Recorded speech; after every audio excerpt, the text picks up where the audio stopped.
Hello, my name is Pastor Joe and this is today's video devotional. In the Old Testament we see the story again of Moses as he's taking the children of Israel out of Egypt into the land that God had promised them. And on that journey we see a continual decline, a continual circle, so to say, a cycle of disobedience where God would provide a great miracle and then the people would get frustrated again with something that they didn't like. And this went on for a period of 40 years.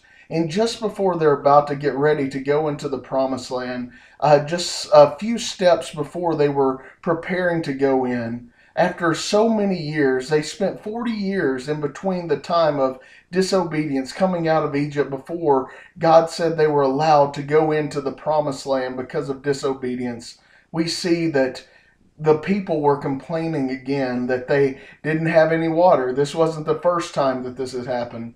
But under this frustration, God told Moses to go and speak to the rock, and water would come out and would satisfy their need for water. But Moses, in his anger with the people, anger with the people of Israel, that he went over to the rock, and just like he had done before, he struck the rock with the rod, not once but twice. And what happened? Water gushed out. You might be saying, well, water gushed out. God must have been happy with what Moses did. But because of the disobedience with which Moses did not do what God had called him to do, because of that, he was not able to enter into the promised land that God had promised.